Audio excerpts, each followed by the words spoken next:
Hey, Craig. It's all on you, it's all on me. Can't you see? It's all on you, it's all on me. You and me, can't you? It's all on you, it's all on me.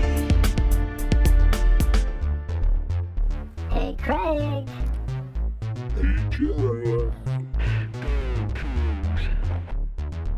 Right or wrong, we don't care. Win or lose, we don't care. We don't care. We don't care. We don't care. Hey, Jeff. Woo! We're back. It's been a long time. It's been a really long time. You know, Yeah. we have seen each other a few times in the interim. Yeah, multiple times. And part of that is the reason why we haven't recorded. We didn't I know. record on my birthday. And We didn't record while we were watching the Sounders at Doyle's. Yeah. So, we've just been busy. I have concerts to go to. And, it's been a long time. I think it's been over a month. This is It has probably been. one of the biggest gaps we've done. I don't know if anyone is I think listening to this. I think it's probably the biggest gap. I've never gone through and actually tried to figure out, but March 16th is when our last episode was. So we are now, we're going on over a month at this point. Yeah. Yeah. So in case you forgot, this is Podcast versus Everyone, episode 193. And just to remind you, I'm Craig Powers. And with me, as usual, is Jeff Newser. And Hello. Jeff, it's kind of funny. It's kind of poetic and kind of on brand for us is that we did not record a single podcast during spring football. I mean, it's still going, but the spring game is on Saturday. It's almost over. Yeah. It's kind of on brand for us because neither one of us really get all jazzed up about the day of spring football. Now, what we usually get excited for is to go to Pullman for the spring football game, or even when it was in Spokane. That's fun. But, neither one of us are doing that this year, and so we don't have that excitement. I'm going to 3 different concerts the following week, and I have to see my kids at some point, I guess. So I had to pass on going to Pullman, and plus the hotels are crazy this year. Yeah. So when we got tipped off to when the game was going to be, so before it was publicly announced, someone was like, "Hey, I know someone in the athletic department. The spring football game is going to be, whatever day it is." And honestly, April it's always that weekend. You don't even need insider So it's not super hard. Yeah, it's not super hard to figure out. But I was like, okay, now I know it is. All right, let me go check on hotels. And I don't know what the fuck, but they are this was a month and a half ago. They were crazy priced.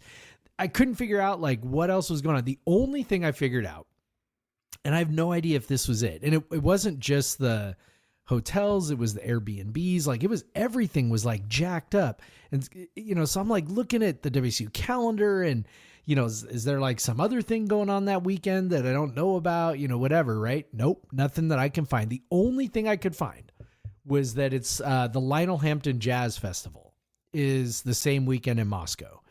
And as a former band geek who played at the Lionel Hampton Jazz Festival, and our jazz band was good enough to play in the night concert, if there's any other band geeks out there who know what that means, but we were good enough to do that.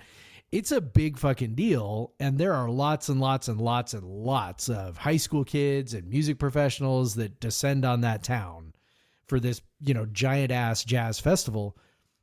So maybe that's it. I don't people staying in Pullman, instead of in Moscow for the festival. I honestly have no idea, but it was crazy. And I was kind of made my decision easy to just sort of not go, I guess, since I want to take my whole family and, spend the whole point of going over for spring game is it's pretty cheap, it's low key, like all of these things. And I was like, I don't really feel like spending that kind of money on lodging, $400 or $500 on lodging while I'm there. Like the friggin' Quality Inn was like $180 a night or something. I'm like, what am I missing here? Yeah, I and don't usually know. usually we stay in one of the Marriott properties.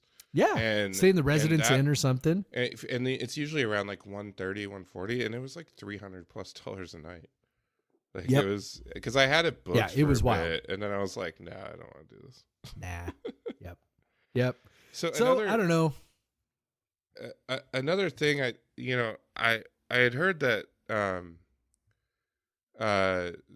they were gonna have WC Spring Fest that weekend. I'm not seeing anything about from the SEB. Or here we go. It's on their Instagram, I think. Spring Fest that weekend. It's a very cool weekend because it's kind of a bummer because they have Spring Fest, which has like concerts and stuff. And then you have let's see, here we have it. It was Eneli Chapa and YBN Namir. I do not know either of those people are, but it could have been fun. So it's at Beasley Coliseum. So and then there's baseball games, the spring football game, just like a really cool weekend. But yeah, like it's kind of cost, but like exactly what you said. It's like a cheap weekend where you still get to do tailgating, you still get to do all the football stuff with no pressure and all that stuff. But no, it's like if I got to pay like not necessarily football weekend prices for hotels, but football weekend 2015 prices for hotels, like Yeah, like something in between what it should be and what a football weekend is. Like that's not it's not like that's not the experience we're looking for. It's not like the $60 a night that the Quality Inn is every other day of the year when it's on a football event. Exactly. But at least it's like, maybe like you can spend a little bit more if you want to stay at the Residence Inn because it's like pretty nice. Or you can, if you just want to stay at the Quality Inn, you could be pretty cheap, but no. Like, Yep. Nope. But yeah, I think that's some good detective work to find the Jazz Fest because the other, like it's the only thing I can think of, man. That's gotta be literally it. the only thing I can think of. I guess it has to be it. Because it really is a giant ass festival. Like it is. Usually it's a big deal. That many people don't go to the spring game. And we were looking before it was even announced. Like we were looking before it was public. So, yeah. And not that many people go. And even we've booked after it's been announced before. Yeah. And totally. It's never been an issue. So that's, maybe it's like +2 because the baseball team, I don't know if like University of Idaho has any sports that could be driving up the price at like the Residence Inn, which may be driving people to other hotels. Because they always have like it's always whoever's playing Idaho and whoever's playing WSU stays at the Residence Inn, like all the time. You always see when you go there, it's like welcome to the San Jose State women's tennis team or something like that when you go there. So yeah, but in terms of spring football, guys, I'm sorry, folks, we do not know anything. I know. If you came here for first of all, if you came here for smart football talk, you should know better by now. But the other thing is we just like, we say this every year, right? Like every year we're like, this is why we don't get into spring football. And so just to, like you said when we were talking off air, playing the hits just for the sake of playing the hits. I guess we can just explain again really quick. Like we just don't get into the day-to-day of it. There's just not a lot to take from it. It doesn't seem to have a lot of bearing on the next season. 2 words. Andre Lintz, and that's all you need to know. That's all I ever need to say. For fans of a certain age. Yep. If you remember Andre Lintz in the 2012, so that's 11 fucking years ago, Craig. The 2012 spring football after Mike Leach got hired, and Andre Lintz, was gonna be the guy, right? Yeah, that didn't quite work out either. If you do want to hear, if you want to hear about Joyce Manor or Pup or Hawthorne Heights or Armor for Sleep or Spitalfield or Enumclaw or The Sounds of Animals Fighting, I've covered those. I've been covering those those things. Yep. Quite closely, or Emo Night Brooklyn, anything like that. That's, you can maybe point to those as to why we haven't.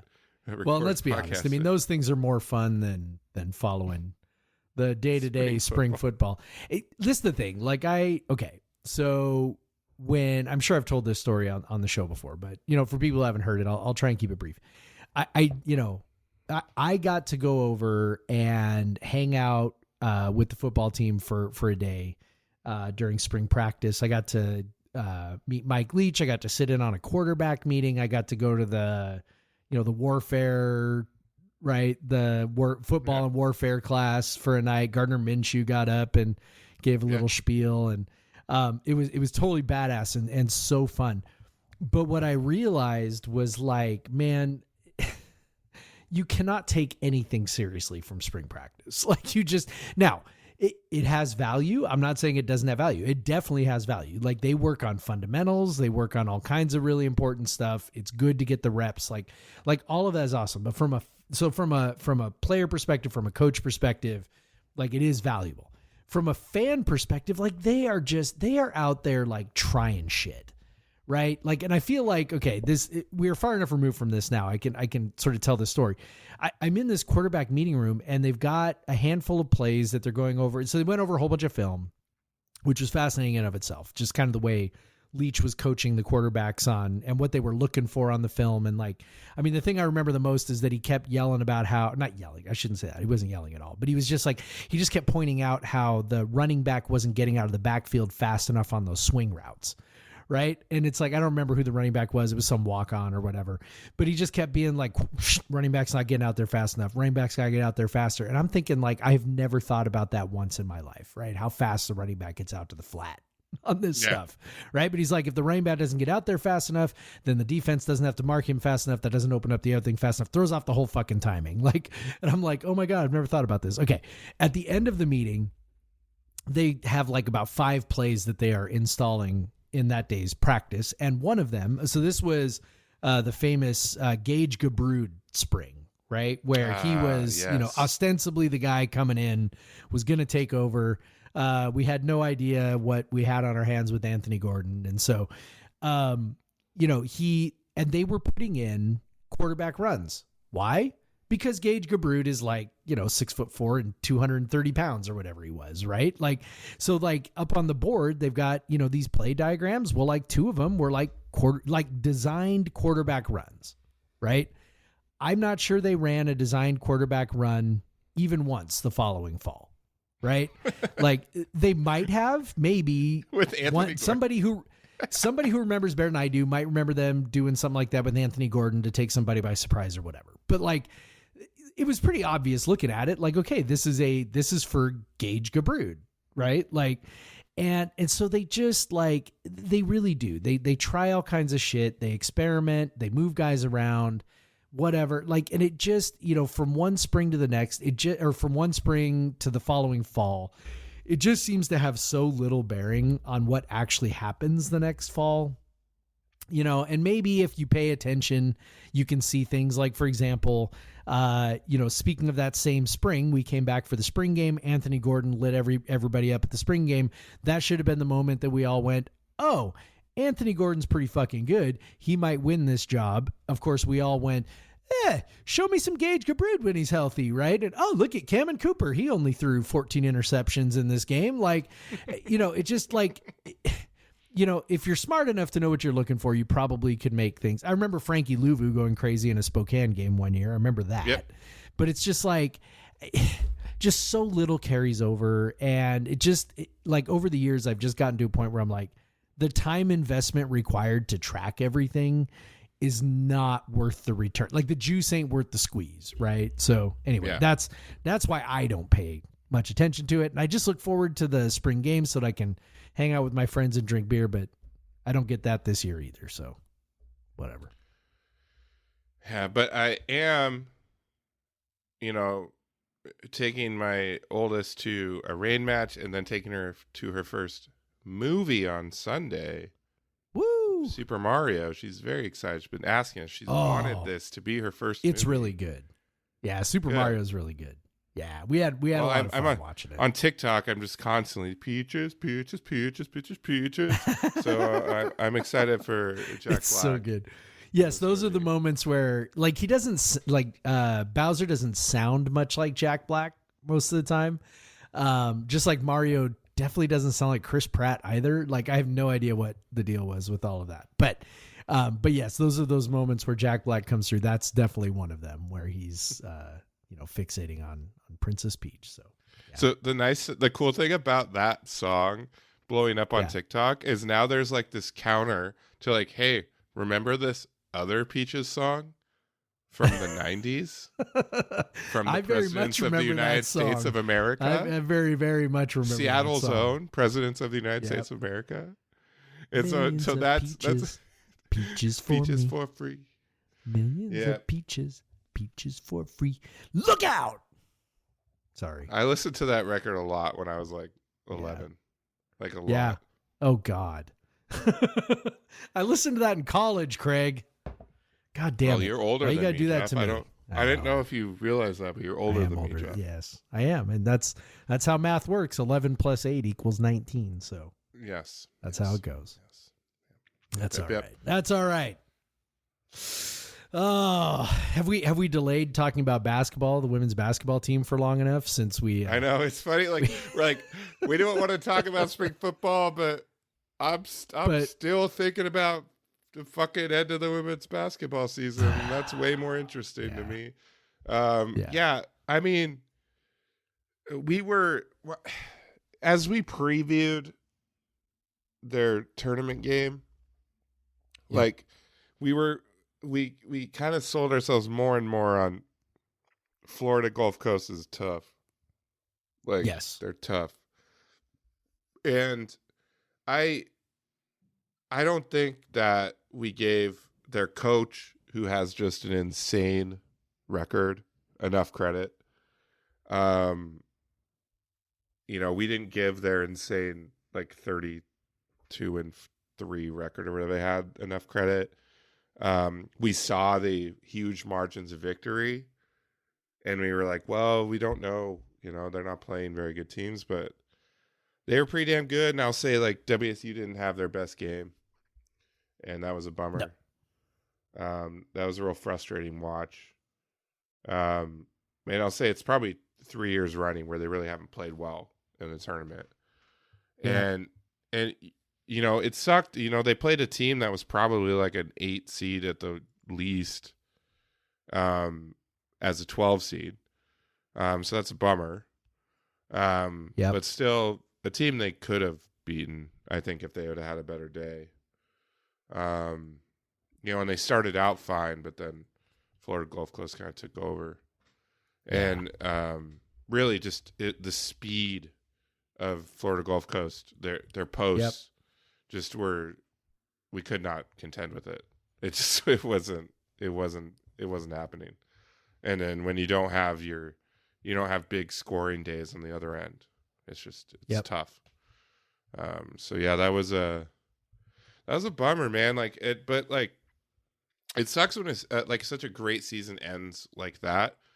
Yes. Because I've had to like pull myself back, and I went to a couple of the tournament games in Seattle, and I proudly wore the Pac-12 champion shirts to that. So I kind of remind myself like we were at the top of the mountain, man. Like we won the conference tournament of one of the best conferences in the country, maybe the best. Maybe the SEC has something to say about that this year,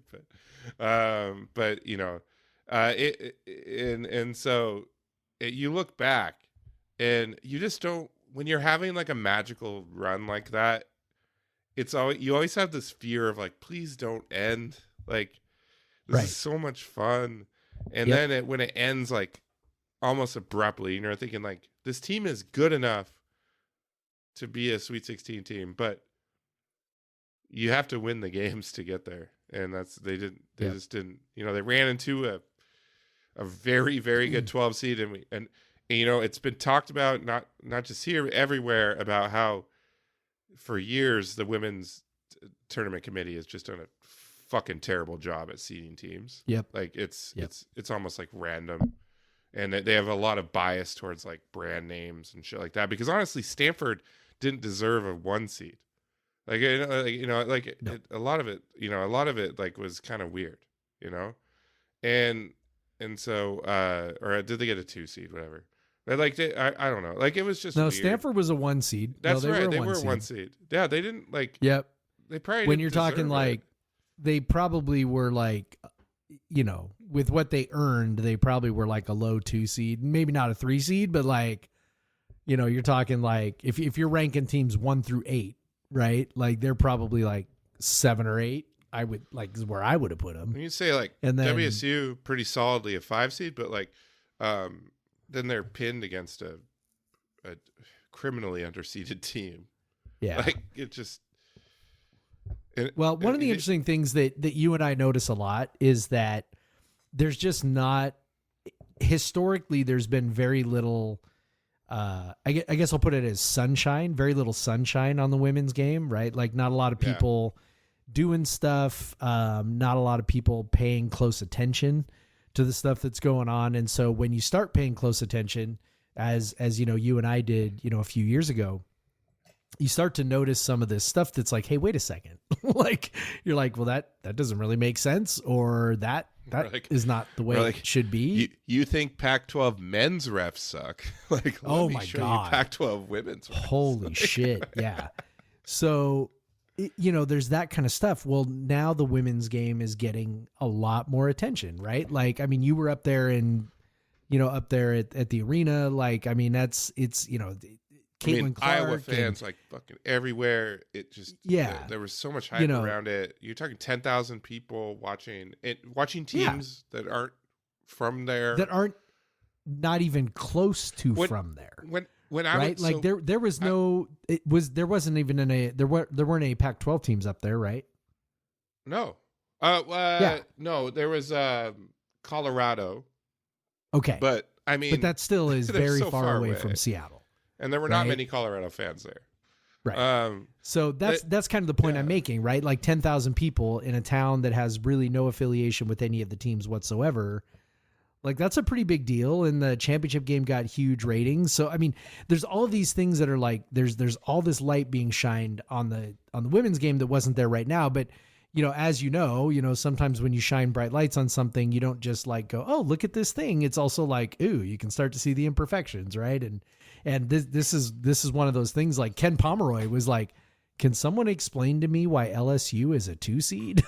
And it's like they were a 3 seed or 3 seed. Sorry. How LSU and he just kind of like briefly stated their resume and he's like, how are they a 3 seed? And it was an earnest question too. Like he wasn't being like, he wasn't trying to be a jerk. He was just like, can somebody help me understand like how they landed on this? And then I saw a whole bunch of the replies and most of them were nonsensical. And it's like, yeah, like when you start looking closer at some of this stuff, a lot of it doesn't really make a whole lot of sense just because they haven't ever been put under that kind of a microscope before. So it's pretty interesting.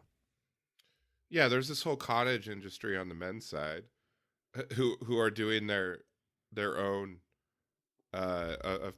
hundreds of people who are publishing brackets and stuff. Yeah. But whereas, we've talked about it, there's not a lot going on the women's side. I mean, there's maybe a handful of people, and most of them have no fucking clue what they're doing. Yes. But yeah, it's interesting, the growth of the women's, like just women's sports in general, but especially like women's college basketball and women's basketball in general.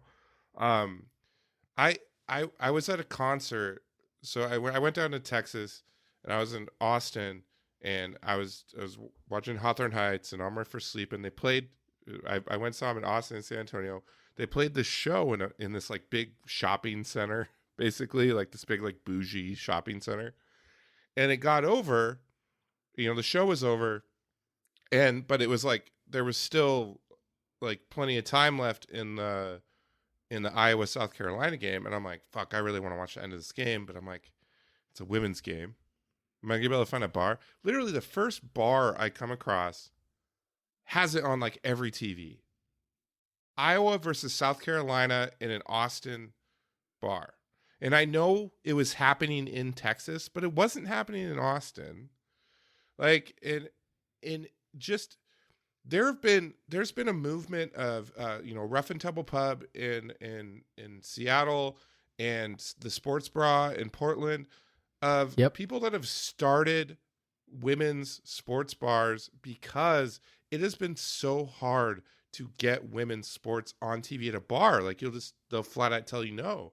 But I've seen that change. Like I've asked to have WSU women's basketball on at bars, and they'll turn it on, and stuff like that, and so I've seen a lot of that change. And just to roll into a bar and the thing that's on every single TV is a women's Final Four game, like that is even a couple years ago. That's not fun. And I know Caitlin Clark versus like one of the greatest teams of all time, like one of the greatest players versus one of the greatest teams of all time is a huge draw, but still, like that's happened many times before in women's basketball, and it's never been like featured on every TV. And so that was really cool. And ESPN is laughing all the way to the bank with that because they paid jack shit for oh my God, the rights to that. Nothing. They paid nothing. In case you don't know, the women's basketball tournament rights were bundled with the rights to every single other non-revenue sport tournament. So it's just one package. And the next time this comes around, that is not going to happen. Just given, I think there was 10 million people watching, close to 10 million people watching that Caitlin Clark or the Iowa South Carolina game. So like, there's no way that's going to happen again.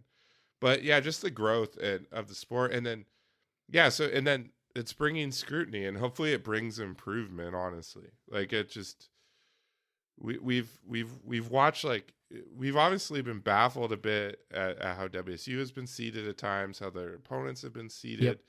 And then when you look broader, it's like this is pretty common. Like everyone's kind of like, I don't know what the hell's going on, which is probably part of the reason why the bracketologists are so bad, because they don't like they're trying to look at sensible things, and the committee's coming like, I don't know what they're talking about. Like it's kind of hard to figure this out.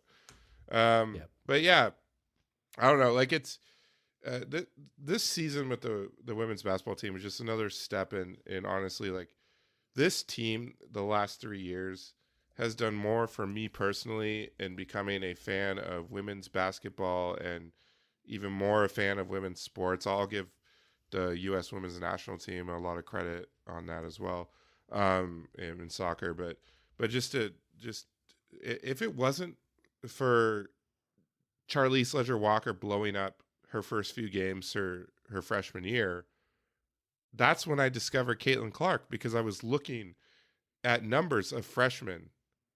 And I was like, holy shit, like who the fuck is this?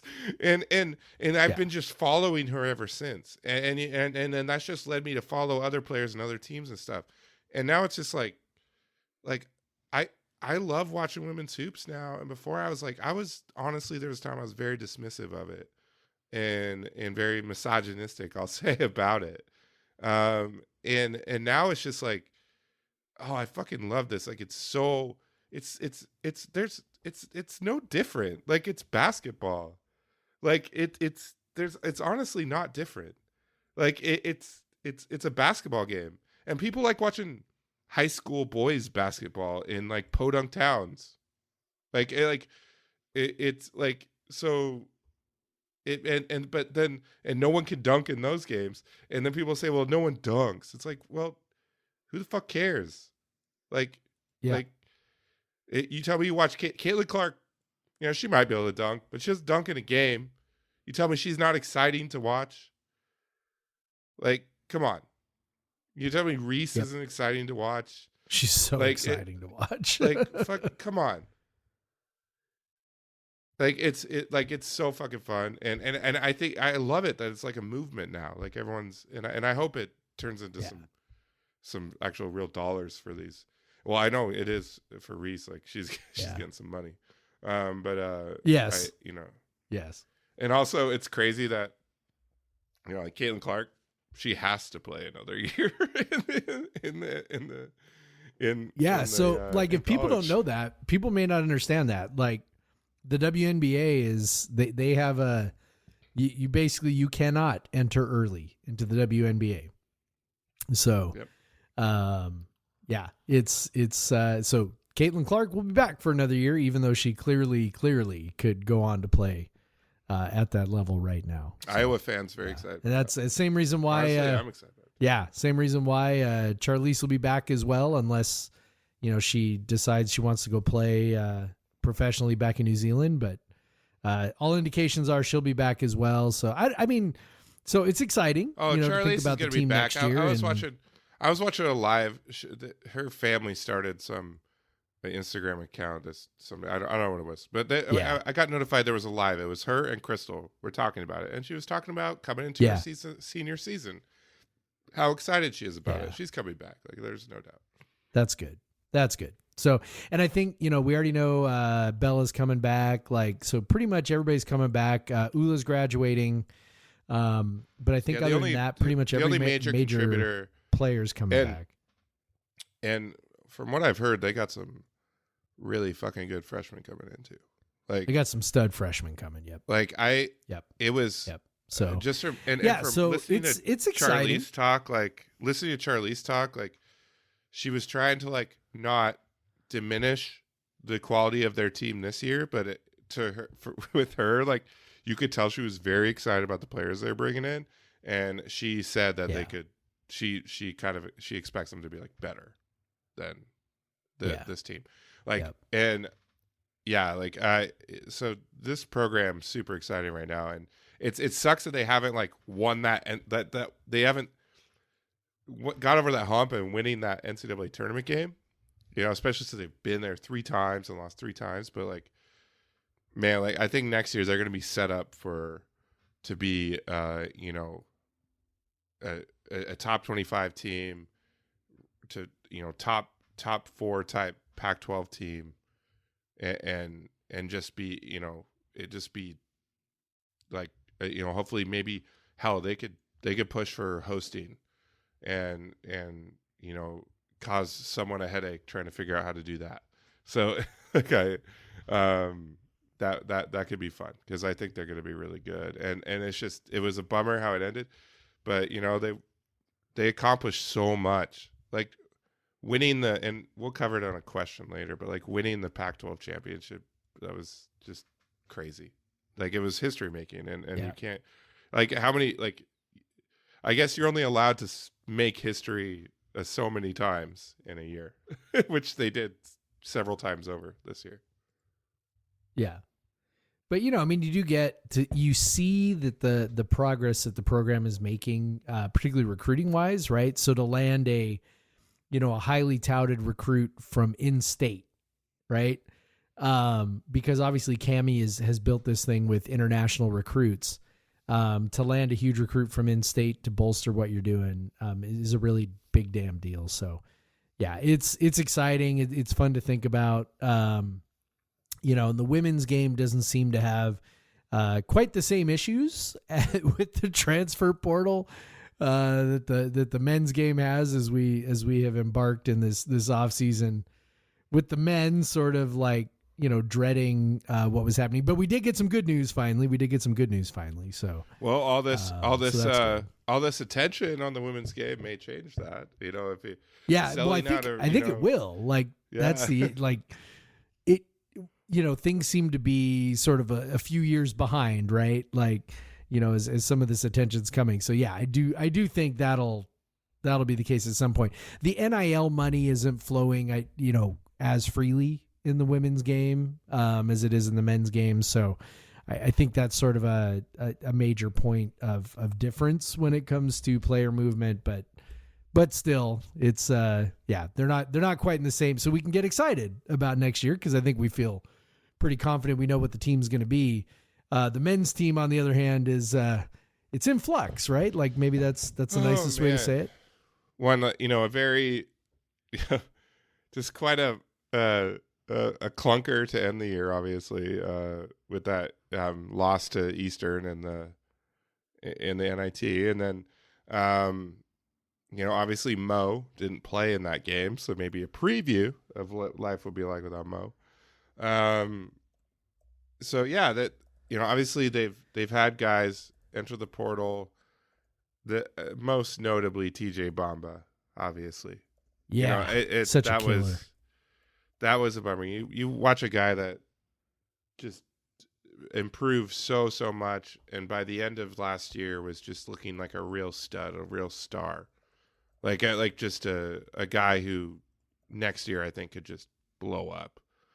And now he'll be playing that year at Villanova, and we know that NIL money is part of it. Obviously, he says he always wanted to play back closer to home, and he's close to the Bronx and Philadelphia.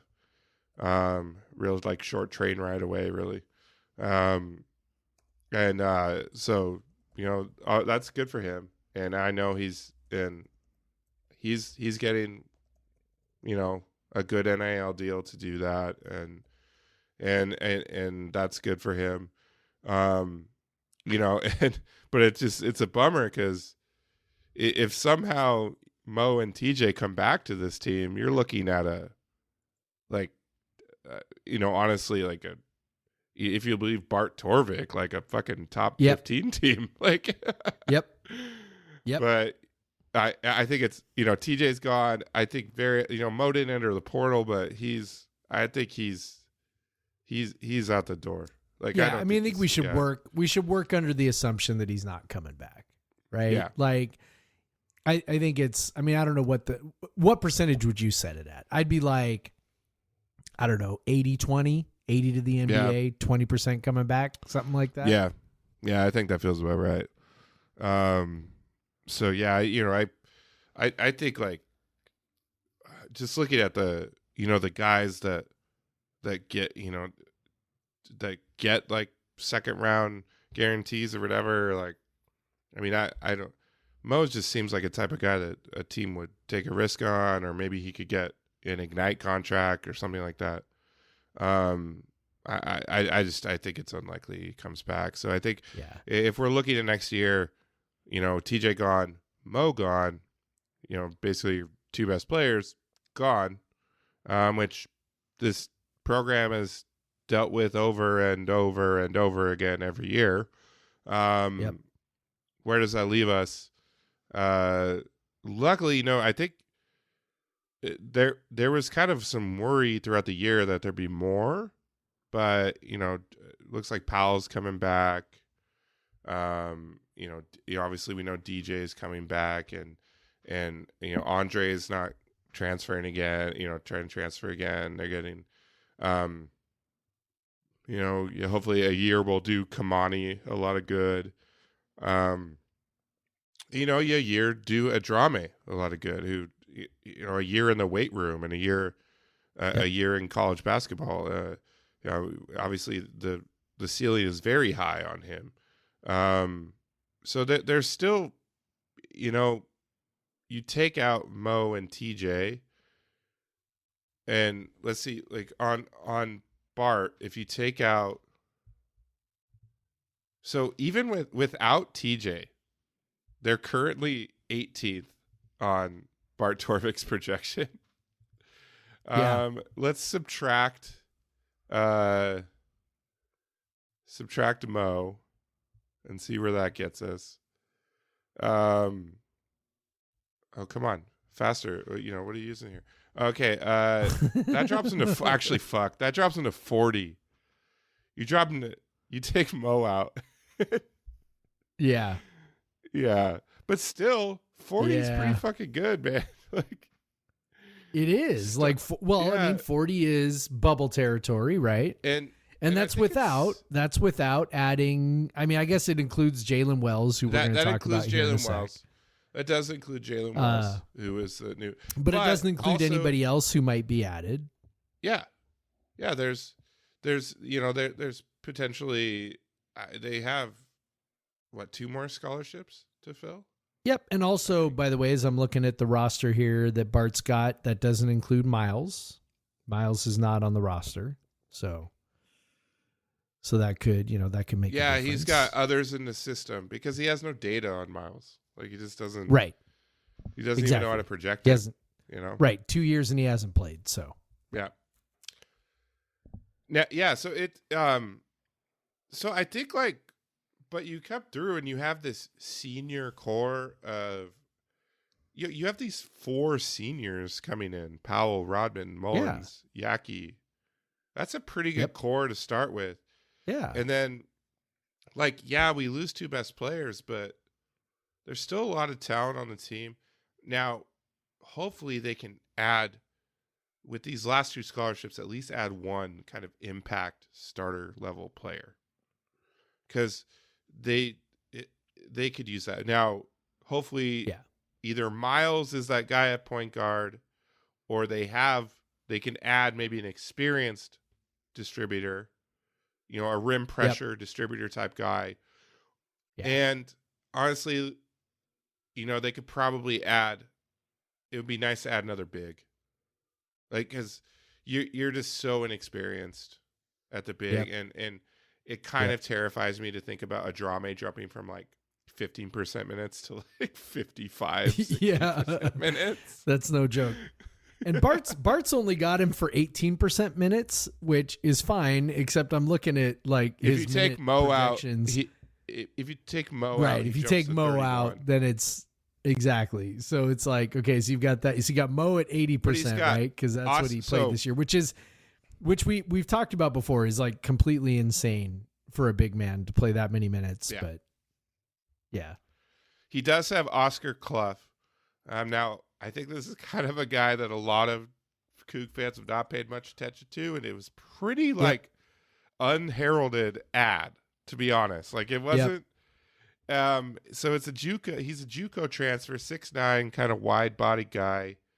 And he's space eater, ball mover type. If they don't add anyone else on the front line, he's going to play a lot of minutes for sure. He might be your starting center. Yeah, to be honest. Depending on what happens with the Drame. Yeah, exactly. So, get to know Oscar Clough. You're probably going to see a lot of him. Now, there is opportunities to add guys in the portal. Obviously, Jalen Wells. Let's talk about him real quick. They just added him today. Now, I can feel the concern a bit about, hey, this is a Division II player. We're adding another Division II player. The last one was, we'll say, moderate success. I bet, I don't he wasn't hit. So his limitations were obvious. Talk about Tyrell Roberts. Yep. But he was also very much a Division I player, and he proved that for San Francisco this year. Yep. Absolutely. But so, and he was a starter all year. So I think the staff has kind of proven, they're not just going to go find a Division II player that's a nobody. And Jalen Wells has some pretty impressive peripherals. He can shoot the 3. He's 6'7". They had him playing as a post because it's Division II. But, he's more of a wing. And maybe there'll be some adjustment. There's adjustment for every transfer, honestly. But it'll be interesting.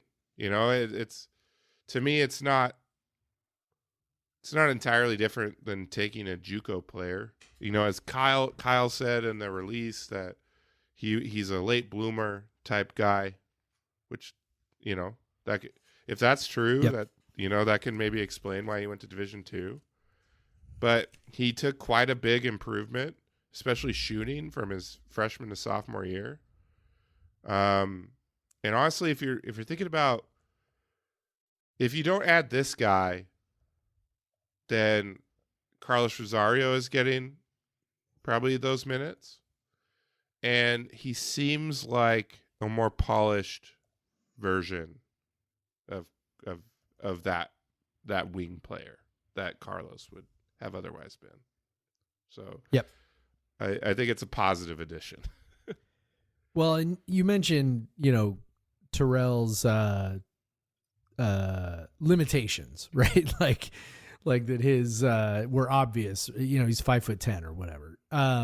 This is not that, right? Like he's 6'7", he's 200. Like when you look at his body, his body very much looks like a Division I body. He's not real broad shouldered, but he's got kind of that wiry length to him. He's 200 pounds. So it's not like he's 6'7", 170 or something. Or at least that's what he's listed as, 200.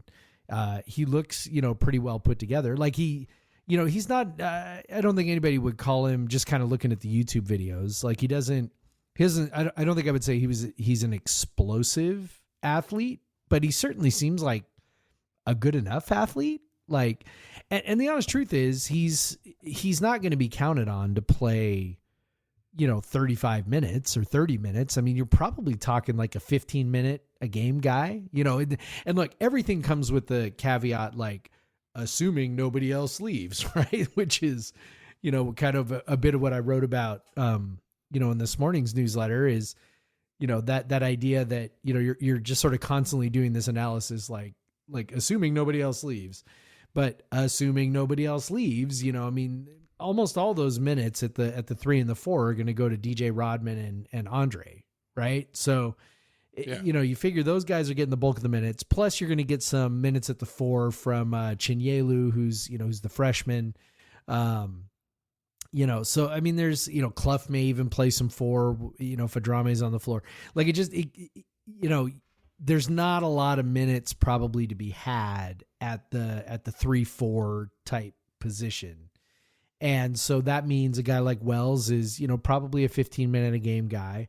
And it seems like he's got that skill set. I haven't watched him all that close, but the shot looks really good. When you're 6'7", unlike, Roberts, and, not to pile on the guy, cause he was a really good teammate while he was here and, played super hard and everything else. But, you're limited when you're 5'10" and you're playing in the Pac-12. Like, it's just hard to get your shot off unless you're going to step out unless you're going to be, Tawan Porter, right? Like if people remember that guy, unless you're going to step out, 4 steps beyond the 3-point line, like is often what Terrell did.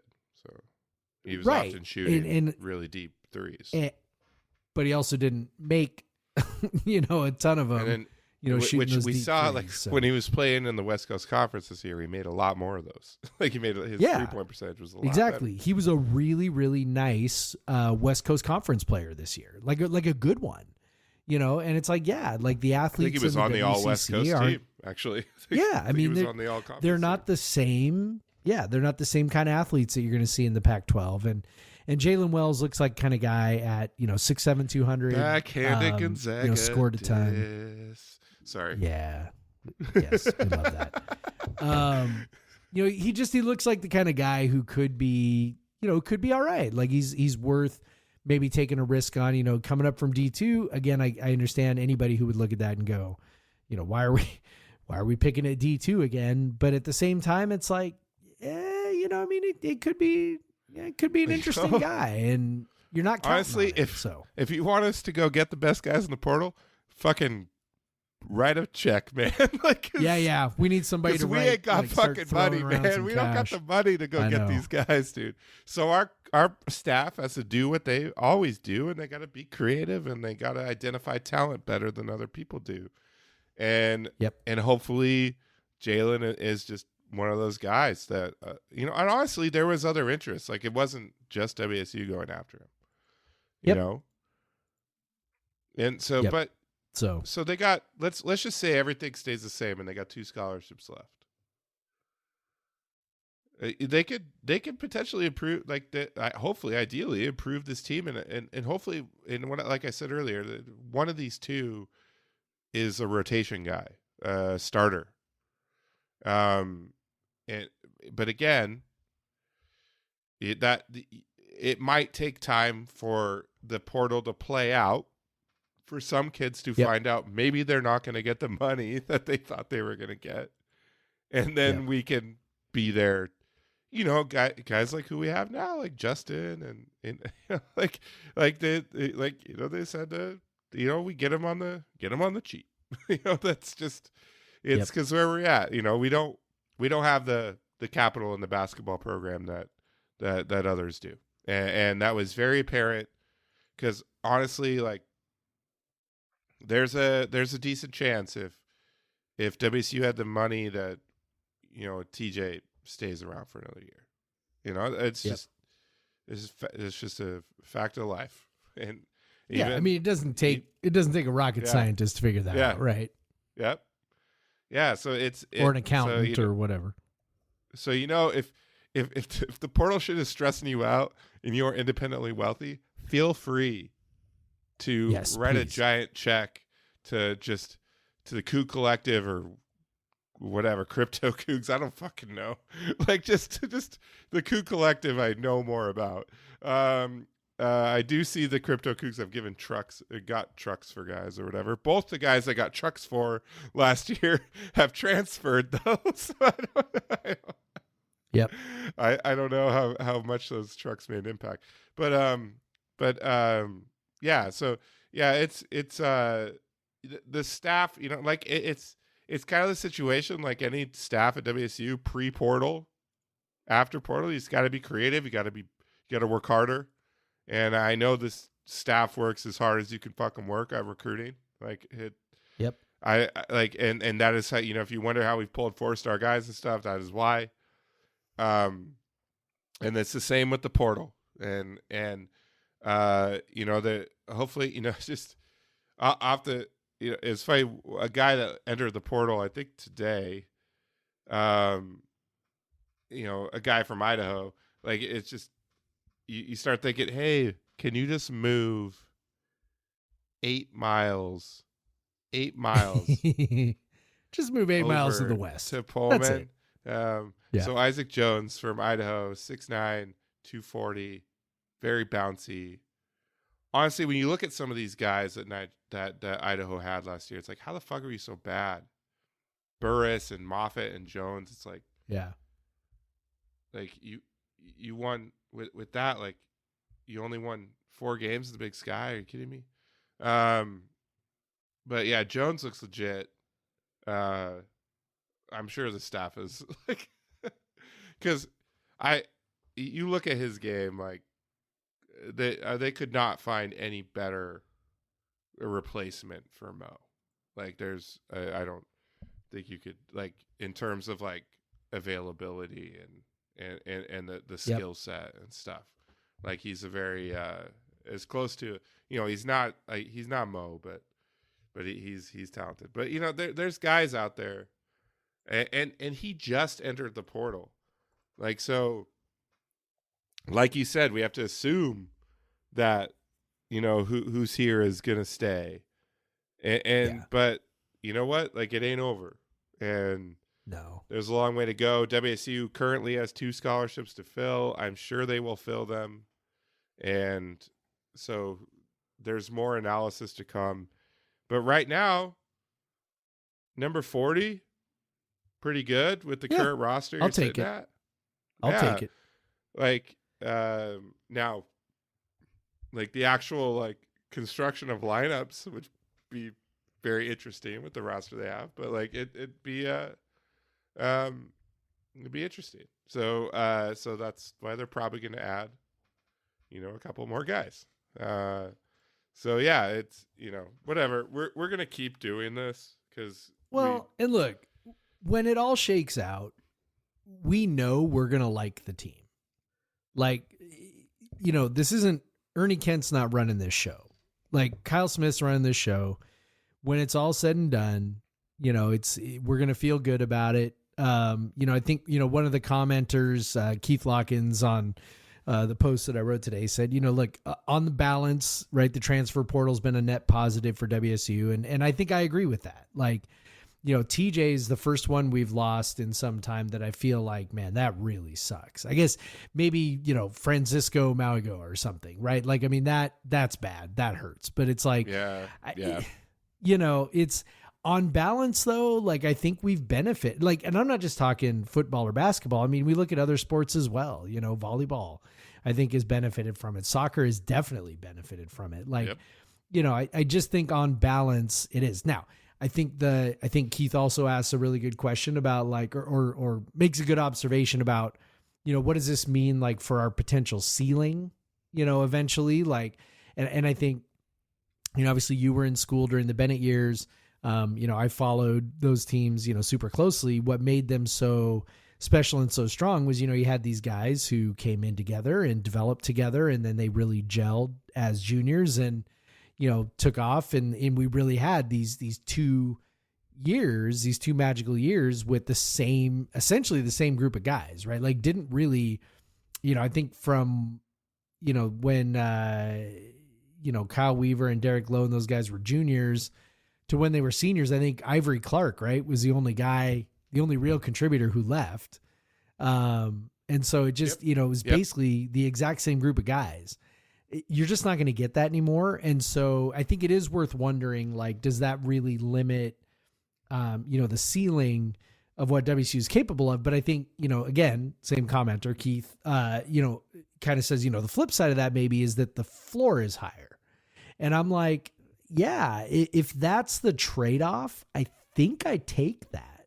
I think look, if the trade-off is, okay, the floor is higher, you're going to be competitive every year, you're going to put the team that you can enjoy and that feels good, and like they're going to win, at least as much as they lose, all of that stuff. To me, I think I take that over the possibility, right, that a group of guys, catch lightning in a bottle and you end up with, a 3 seed or a 4 seed in the tournament because, this group of guys have been together for 4 years. I just think like the history of WSU basketball is such that if you can guarantee me a higher floor, I think that's a trade-off you make because the floor has traditionally been not very high. So we saw the floor with Paul Graham. We saw the floor with Ernie Kent. And the last year of Ken Bone, it's very low, and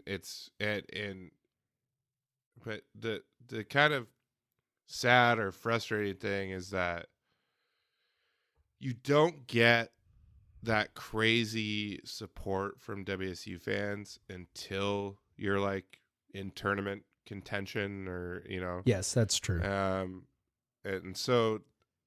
When you got to build the momentum, right? Like that's the other thing. Like the momentum has to build. Like you were at the Gonzaga game that sort of like, kind of got it going. That was crazy. You could like feel it. Like you could feel it was sold out. Obviously there was like 3,000 Gonzaga fans there, which part of the reason it was sold out, but also it was one of the most hostile, like insane college basketball environments. And you could just feel like the culture of, like the program shifting like during that game, and it was like it was wild, but like and then the rest of the season, weekend games were big crowds, and even Thursday games were like pretty decent crowds, and like and so you have to kind of have that, and so far these the Kyle Smith teams haven't really started out very well, so they're not really building that. They're not really building that momentum, like you said, and that fan momentum. But we saw, that they get an upset win. When they upset Arizona, they had a really good crowd the next game. Like so, if you just show. Like WSU fans will come, but like with basketball, they need to see first before they start going. Yeah. So just, I'm hoping the fact that if no one else leaves, obviously Idaho like having a guy like today announce like they's in the portal, whatever, like that. That just shows like this shit ain't over.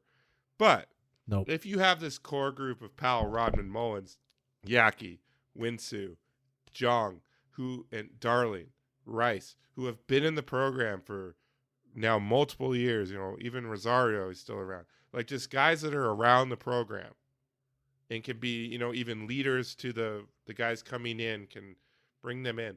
Like, I'm hoping that maybe can limit the slow starts and because we've seen them finish strong, but we've seen them kind of have to figure it out for a while before they do that. Hopefully, having some sort of continuity. And I know we are losing Mo and Bamba, and they're fucking amazing. But having some sort of continuity with Powell and Rob. Hey, and don't forget that first Tony team lost its leading scorer going into the year. Yep. Josh Okoye. So and people were freaking the fuck out about that. They were oh my God, we're screwed. There's no one can score on this team. So, who knows? Who knows? I know that when next season tips off, I am going to love the team and I'm going to be super excited. It's just the sausage, right? That's in between, right? Watching the sausage get made that is just, not a lot of fun, right? Watching guys leave, who's, WSU's reached out to this guy or that guy or these, 15 guys or whatever. Wake me up when all the I know. Shout out wake to me up when all this is over. Yes. Who's keeping a spreadsheet. He's got a damn spreadsheet. Of every guy who's linked to WSU. I love it so much. Every tweet that says WSU has reached out. Yeah. I'm just man, wake me up when the roster is set. And then I'll really look closely at it. And I know that with this staff, I'm going to love it. And it's going to be exciting.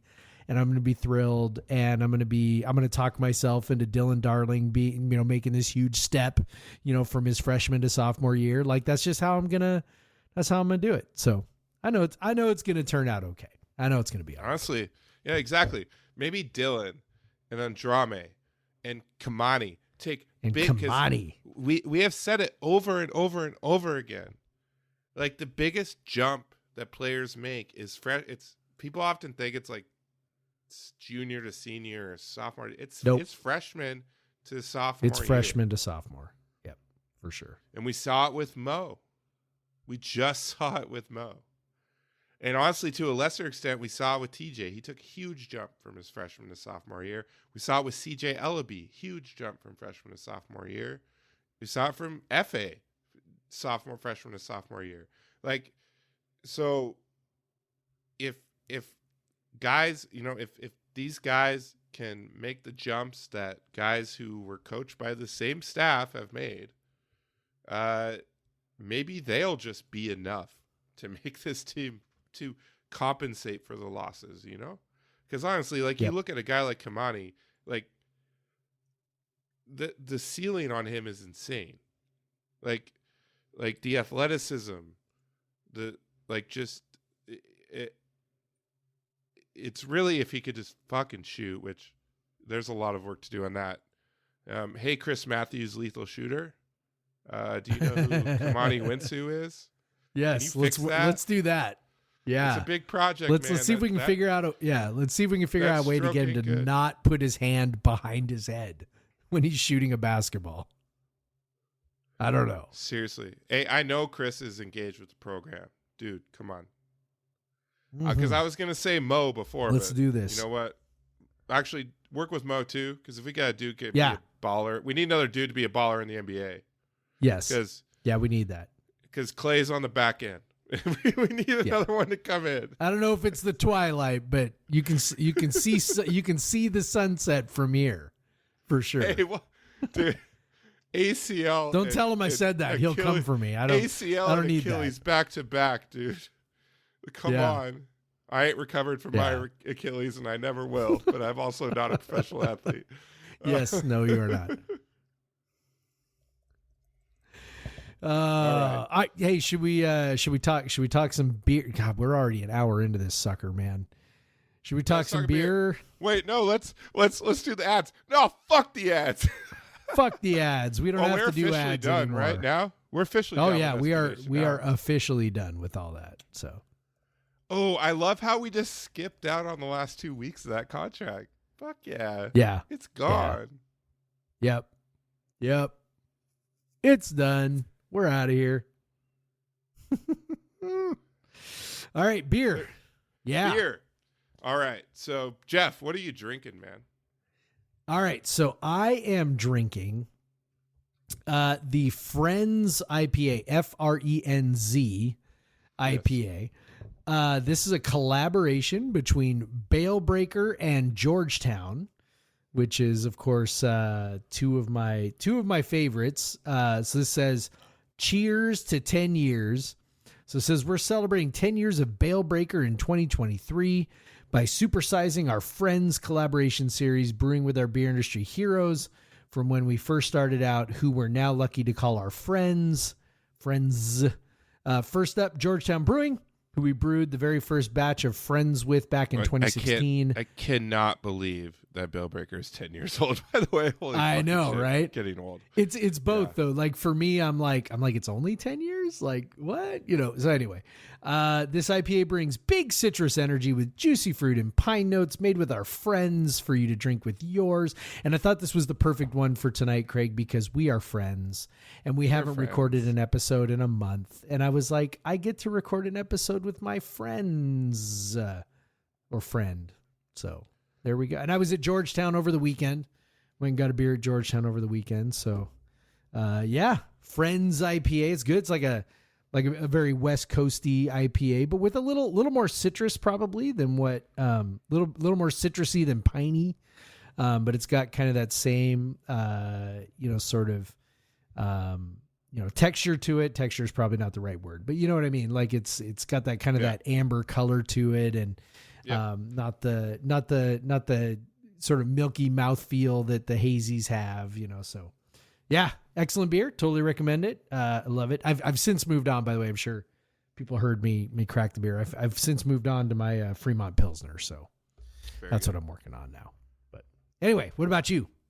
Well, first I want to say, speaking of friends, we kind of made it now. I think it's a tradition now that we're going steakhouse on my birthday. Yes.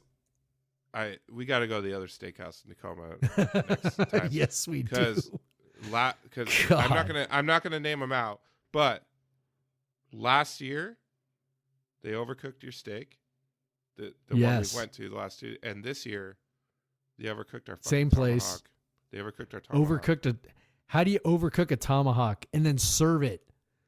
You overcooked it. You Especially slice it when up. they say like she said medium rare, right? She didn't even give you the option. They're like, of course. No, we were like, yes, of course, medium rare. And then and this is the thing, okay, if a steakhouse brings you a steak that's not sliced, they could see and it. then you cut into it and you're like, this is kind of overdone. Okay, that's one thing.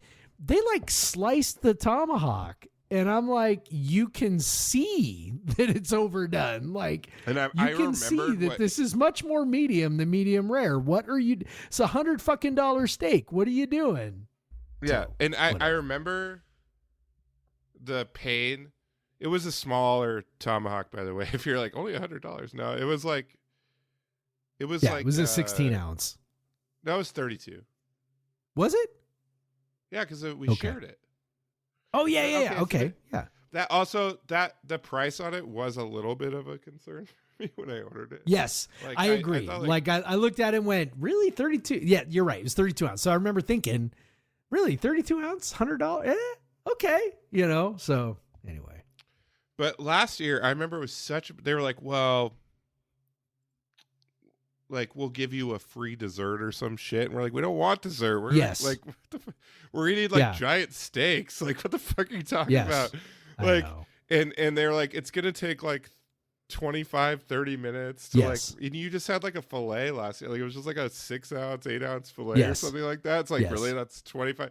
You could put a priority in for the person you fucked over. And so I remember that as I saw that steak, as soon as they set it down, I'm like, that ain't fucking medium rare. I was just I remembered last year and I was like, nope. But next time we're going to go to Cuerno Bravo because that place is fucking amazing. Because that place kicks ass. Yep. So, what you drinking? I am drinking. So, this beer, it's funny. You're in the beer game, especially deep into it for a long time, and you watch some of the legendary beers kind of become obsolete or become just a different entity And they're no longer like sought after and crazy to find and stuff like that. Which on that point, shout out to Pliny the Elder, still super crazy hard to get. Like it's like that's like even I if they had put it two on of sale- them up at Collins. I know. Yeah, me and Dave Clark.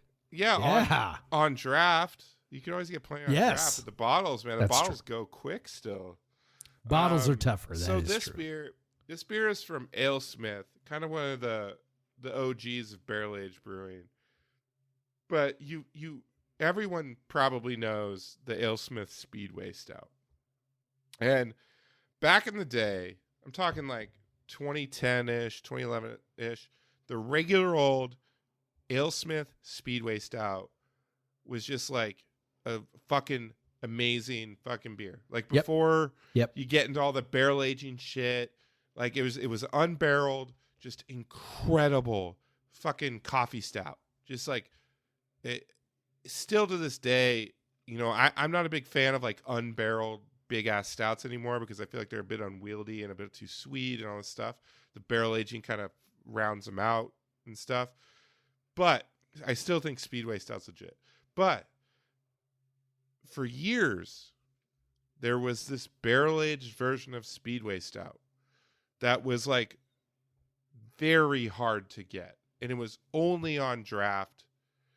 And you could get it in like the tap room in the San Diego area, or you could Miramar, I think it's called.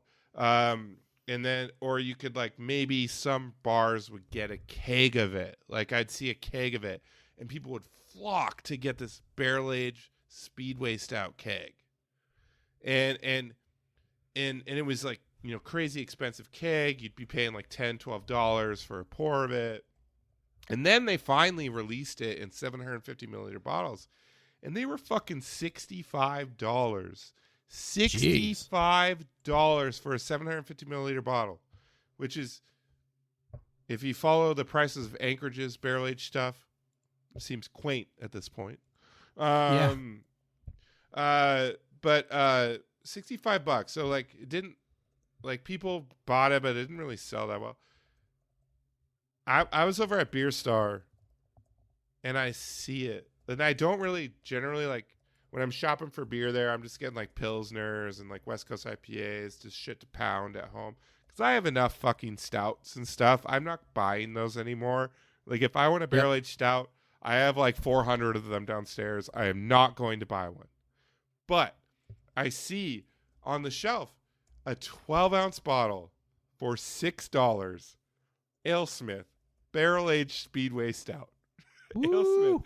For $6 for a 12-ounce bottle, which, if you're following along, 750 milliliter bottle, a shade over, it's about 26 ounces.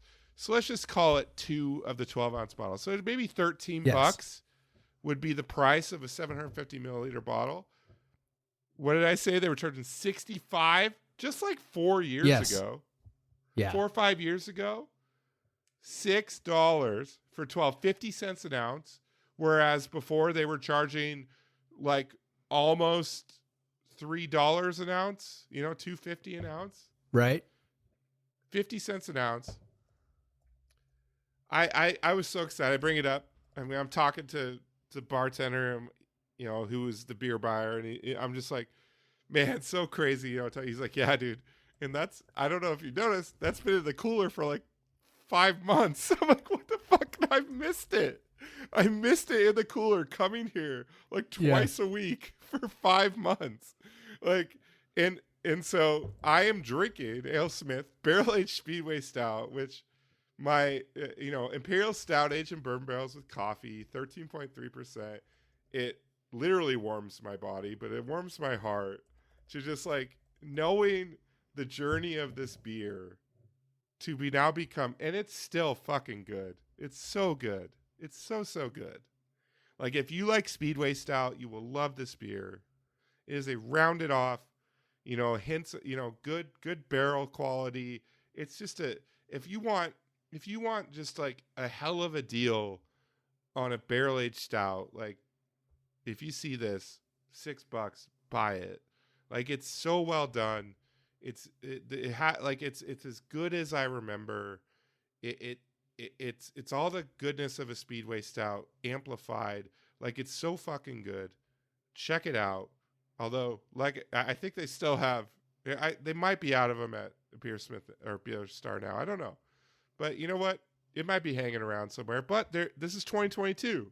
They're probably going to release it again soon, and it probably is still going to be in these 12-ounce bottles for $6.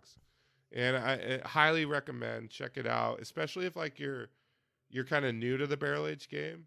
This, and I would say like Lagunitas Willetized are very like cost friendly entries into that. And at this point, I'll say like don't go too far beyond that. Like the shit, it doesn't get that much better, honestly. Yeah. Like, well, it like the thing I love about it's sort of like a blessing and a curse, right? About the beer game is like there's so many beers, so many good beers to drink, right? So the blessing is there's so many good beers to drink, and you can drink like I've gotten to a point on Untapped where I don't even check in beers anymore because I'm like, I don't who anymore. cares? Yeah. Like I'm not. I used to because I'm I don't like even look at I might it come. anymore. Yeah, I'm like I might come around to this beer again. You know, so I want to see what I thought. Now I'm like, dude, I drink a different beer every damn time, and I know that like breweries, you know, market to that anyway, right? So I'm just like, whatever. But it is like kind of funny, like when you circle back around to something that you're like, oh yeah, I really like that, and then it has sort of like, you know, fallen out of fashion, you know, for whatever reason, and then it's, you know, it's just kind of there. And like the other night, I had an old Rasputin. Right? Like every once in a while, they've got those in 4-packs at Costco when I'm like walking through the beer aisle at Costco, and I'm like, oh yeah, I should get one of those. And it's like cheap, you know, it's like, I don't know, $12 or $13 or something for a 4-pack of Imperial Stouts. And it's like, I had it the other night and I'm like, fuck yeah, I really, you know, it's been sitting in my fridge for however long. And I'm like, I really like that. Yeah. That's still a good beer. You know, it's like, you know, the stuff holds up. The stuff holds up. Yeah, and you know these breweries, they're consistent, they have quality, all that stuff, and it's not like they're big conglomerate breweries, you know, whatever. But like AleSmith AleSmith is great. Like I've always wanted to visit their Miramar tap room. They have like a special barrel age room where you got to have like the password you go up on Instagram to get in or whatever. I've always wanted to do that, but it's like pretty far from downtown San Diego. So when I visited, like I have not went. But you know, I'd love to go there sometime. But yeah, so yeah, it's fun, like coming back around to these beers when you stop giving a fuck about the hype about them and all that stuff. Just like having beer that looks interesting. Yeah, because I used to like obsess over the ratings of beers on Untapped and stuff like that. I don't even look at that anymore. I'm just like, I don't know, I'll try that beer. Sounds good, whatever. Like it could have a 3, and plus when you drink a lot of Pilsners, you're like, oh shit, these are all 3.5 on Untapped. Ain't no Pilsners getting 4-star ratings. Like, nope. Yeah. All right. So beer, check it out. Yeah, I agree, Jeff. I'm looking at our time going, So so I've got these mailbag questions that people sent to me. You know, maybe you're listening to this and you sent me a mailbag question. We were going to answer them on the show this week, and we were like, yeah, we need stuff to talk about. And here we are now, an hour and 15 into the show, and haven't talked yet. We still got, you know, we were going to talk about baseball for a minute. So maybe we'll talk about baseball for a minute. We'll come back around to the mailbag questions maybe next week. I don't know. We'll see. Or maybe I'll just write my answers to the mailbag questions. So we'll probably have time to talk about it next week. I think so. Probably next week. Yeah. Unless, you know, 2 more people transfer and, you know, whatever. So who knows? Shout out. So I just opened WSUCougars.com and it's like 2023 Spring Showcase, April 21st to 23rd. Crimson and Gray game. Baseball versus Santa Clara. WSU Roar. That's a thing. I definitely know what that is. Yeah.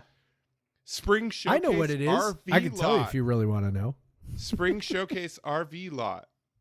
Hell yeah. Hype it up. Hype all of it up. Hype it all up.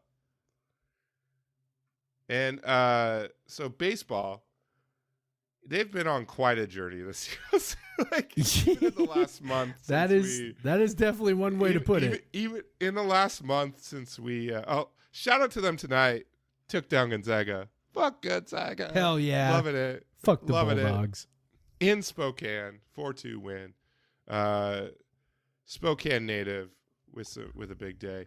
But yeah, like, you know, but they it's been like, you know, obviously they started out with that, you know, series win Oregon State, then went through some tough times, lost 1, 2, 3, 4, 5, 6 games in a row.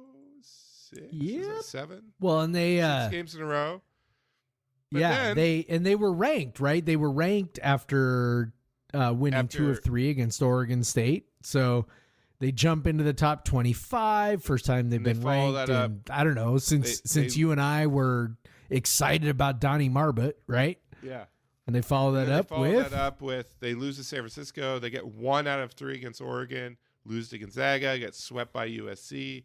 But then, you know, they beat Linfield in the midweek game. Woo!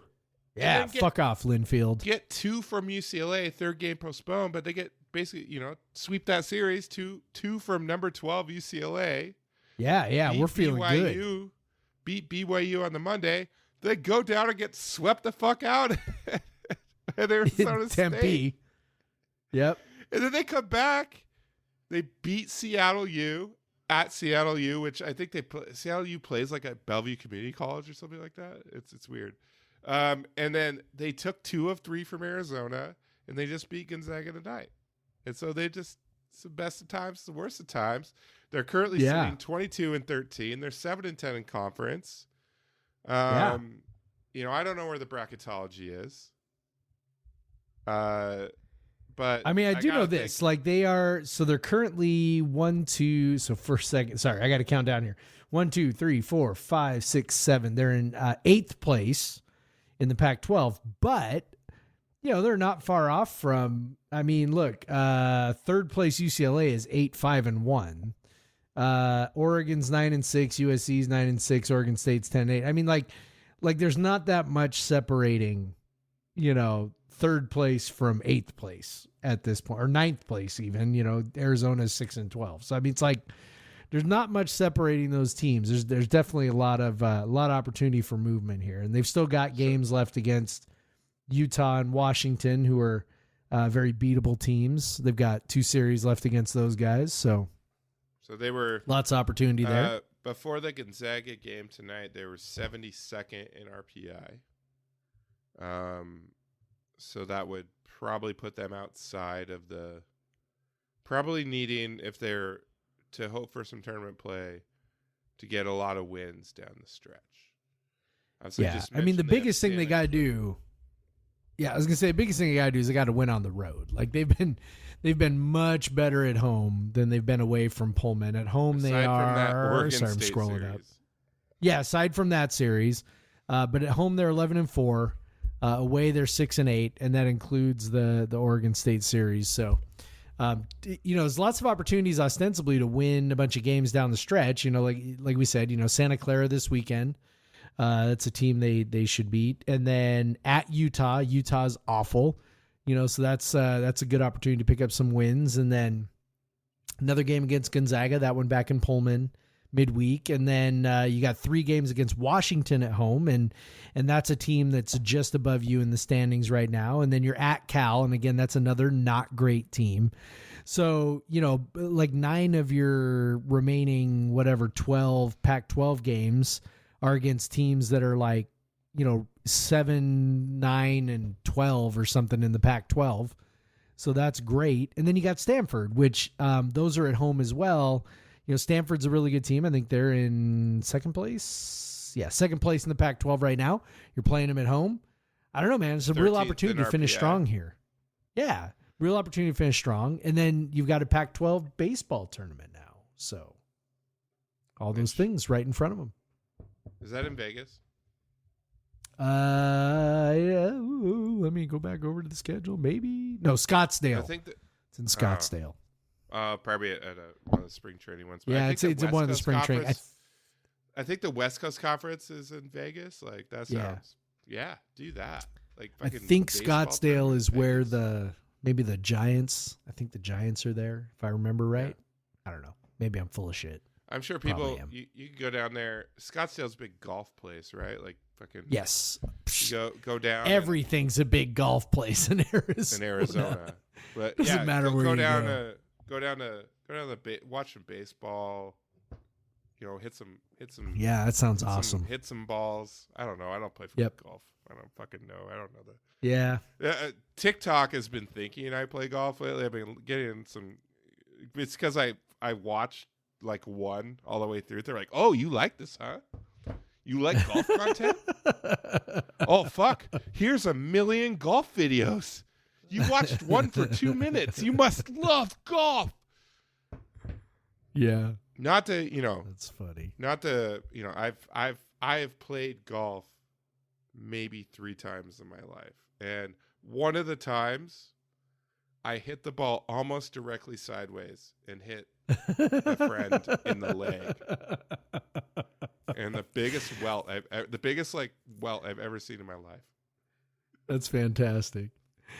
Okay, so my favorite golf story of me doing something stupid on a golf course is we were playing I was playing in a scramble tournament with a bunch of guys I used to work with at the News Tribune at the old Fort Lewis golf course, which of course is called something else now, but basically it was the base course down there.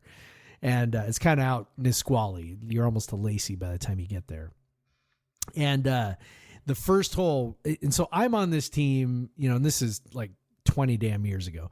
I'm on this team because I'm the long driver guy, right? Like I'm good at, bombing long drives, and everything else about my game sucks, but I can bomb these long drives, and it's fairly useful in a scramble, right? So I step up to the tee. There's no range at this course. I'm not really warmed up. I'm, whatever. So first tee, I step up and I wind up and I hit the ball, and I I shank it so bad that there's like these 2 big trees on either side of the tee box. I shank it so bad it hits right in the center of the tree to the right, and then it goes straight back.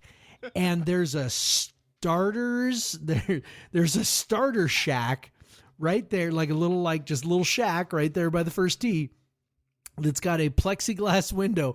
My ball goes through the plexiglass window and lands inside this starter shack, and I have to walk over there and go, and they're like, "Holy shit!"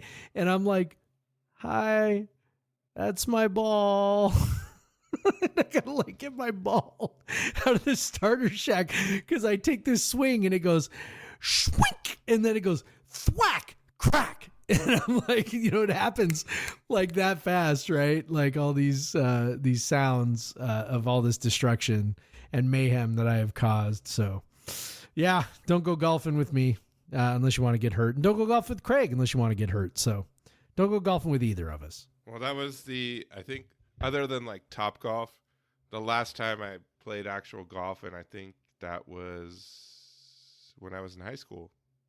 So, yeah, don't play golf with me. I will ruin your day because I don't know for sure, but I'm pretty sure I'm terrible at it.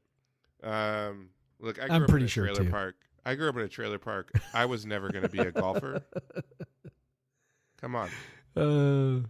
I don't ski or snowboard. I don't golf. Yeah, you grew up 5 minutes from skiing and snowboarding. These are not things you do when you grow up in a trailer park.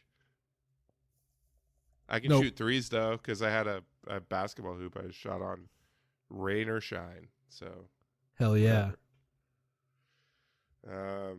Yeah. But yeah, this has been Golf Talk, brought to you by WSU Baseball. Your number one source for golf stories. Podcast versus everyone. Just breaking shit on the golf course. I'm tapped out of golf stories. Yes. But yeah, let's end this. Yes, let's do that. But what you really should do is subscribe to the Substack. You can You should do it's that. podcast versus everyone at substack.com, right? Or Yep. .substack.com. Yeah, .substack.com. Subscribe to that. Yep. Podcast gets published there. Jeff is gonna eventually get me to write things. Someday. Maybe when I stop my 30 concerts in 2023, I'll write something. Yeah. I honestly, this is probably gonna end up being more than 30, but whatever.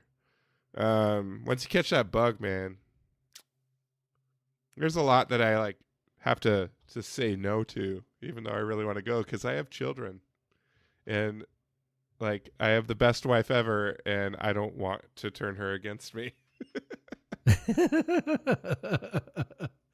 Yeah.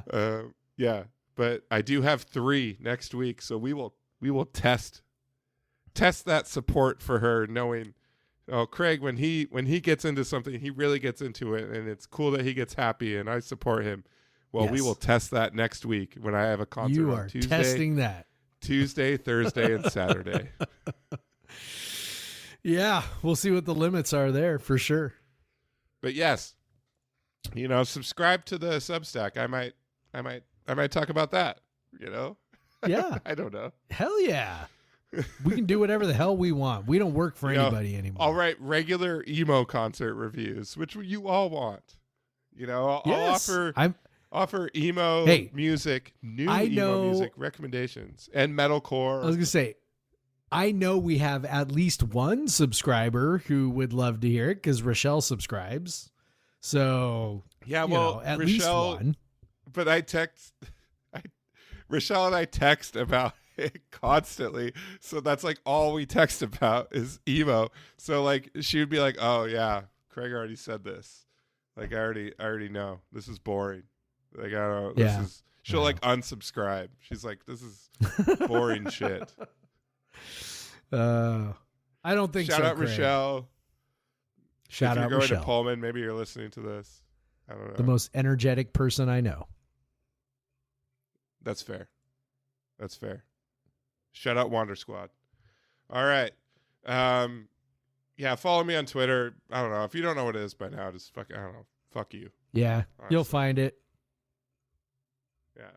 I'm the Craig Powers. Come on. I'm the one. And It's not follow hard to Jeff find. on Twitter. It's more important to follow him because he's the podcast voice. Sure. Everything he says is rubber stamped by me. Definitely. Absolutely. For sure. And nothing I say is ever true on this podcast. Just whatever. Nope. But he's at pod versus everyone on Twitter, and he tweets out the Substack stuff, and you better follow him because if you don't see it, it deletes itself in like 2 weeks. So you It's gotta true. you gotta be on top of things. This on this Elon's tweet app will there. self-destruct. Also, you cannot retweet the Substack stuff, right? Or has that been fixed? I don't think know. I think Elmo backed off that one. I think. So, Oh. Elmo don't like competition. Elmo don't like differing opinion. Elmo That's spent right. $44 billion because people make fun of Elmo. That's exactly right. People with blue check mark make fun of Elmo. $44 billion, no more. All right. Fuck Elon Musk. Anyways, all right. So, Jeff, I gotta say, go Cougs, man. Go Cougs, Craig. Black Lives Matter. Black Lives Matter. Get vaccinated. And Support a union. All that good stuff. Fuck Starbucks. Fuck yeah.